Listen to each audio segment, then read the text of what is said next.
À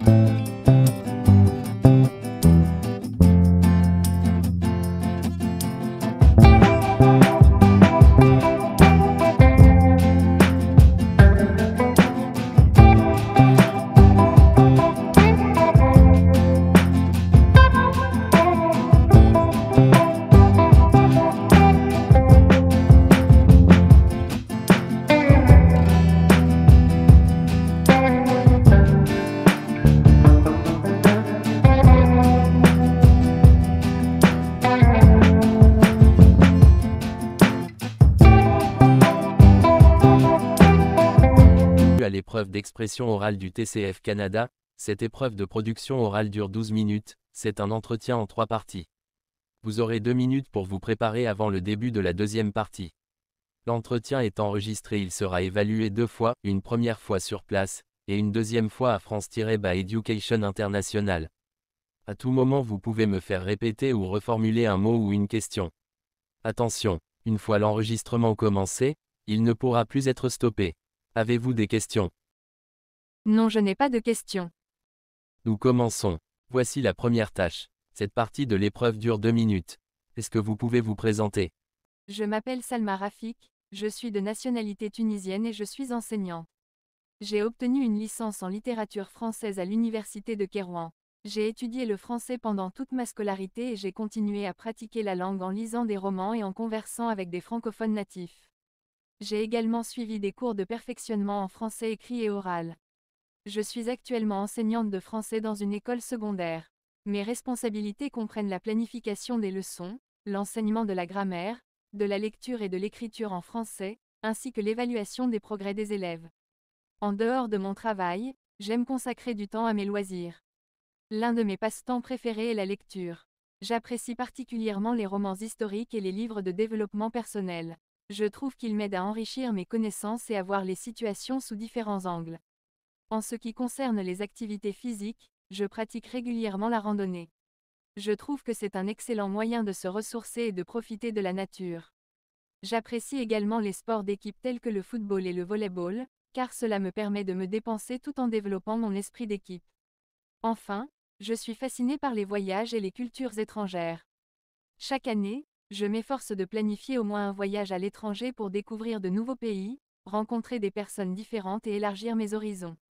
Voilà une brève présentation de ma personne.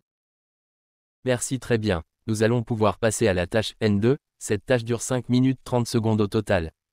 Vous allez recevoir un sujet, vous devez me poser des questions pour obtenir des informations, vous avez 2 minutes pour préparer l'entretien, vous êtes autorisé à prendre de courtes notes si vous le souhaitez.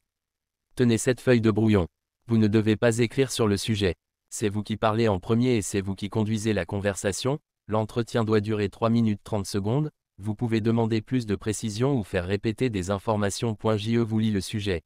Je vous lis le sujet. Je travaille à l'accueil de la maison des associations, et vous désirez vous inscrire à une activité. Vous me posez des questions pour vous renseigner. Activités proposées, tarifs, horaires. Tout est bien compris. Oui, c'est compris.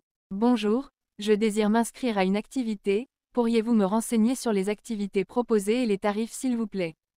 Bien sûr, quel type d'activité vous intéresse? Nous avons un grand choix, cours de danse, ateliers de cuisine, séances de yoga, etc. Je suis intéressée par les cours de danse, pourriez-vous me donner les horaires et les tarifs? Les cours de danse sont proposés les lundis et mercredis de 18h à 19h, et les tarifs sont de 50 € par mois pour les non-adhérents à la maison des associations et 30 € par mois pour les adhérents. Parfait, je vais m'inscrire alors. Comment dois-je procéder? Pour vous inscrire, vous pouvez remplir ce formulaire d'inscription, et nous vous donnerons un badge d'accès à la maison des associations. Vous pourrez régler les frais d'inscription directement en ligne ou par chèque. Et pour le paiement par carte, est-ce que c'est possible? Non madame, malheureusement, on n'a pas le moyen de payer par carte pour le moment. D'accord, je vais remplir le formulaire tout de suite. Merci pour votre aide. De rien, n'hésitez pas à revenir vers nous si vous avez d'autres questions. Nous passons à la troisième tâche. La tâche dure 4 minutes et 30 secondes. Vous devrez vous exprimer de manière argumentée sur un sujet que je vous proposerai. Cela signifie que vous devrez utiliser des exemples pour justifier vos idées. L'objectif est de me convaincre, c'est-à-dire que vous devez expliquer pourquoi vous avez raison. Est-ce que c'est clair pour vous? Oui, c'est clair. Vous aurez 4 minutes et 30 secondes pour cela. Voici le sujet. Vous préférez vivre en ville ou à la campagne? Pour moi, je préfère vivre en ville pour plusieurs avantages. Tout d'abord, il y a généralement plus d'opportunités d'emploi en ville, ce qui peut offrir une meilleure stabilité financière. De plus, les villes ont souvent une infrastructure bien développée, avec des transports en commun, des services de santé et des établissements d'enseignement de haute qualité. Les zones urbaines offrent également une grande variété de divertissements, de restaurants, de centres commerciaux et d'activités culturelles. En outre, vivre en ville peut être synonyme de proximité, car tout est généralement à portée de main.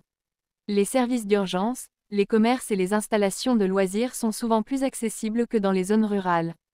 Cela peut faciliter la vie quotidienne et réduire les déplacements. Cependant, il est important de prendre en compte certains inconvénients associés à la vie en ville. Les coûts de logement sont souvent plus élevés, l'espace disponible est limité et il peut y avoir plus de bruit et de pollution.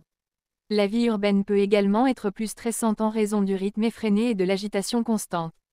En fin de compte, le choix entre vivre en ville ou à la campagne dépendra de la préférence personnelle, de style de vie, de nos besoins et de nos priorités.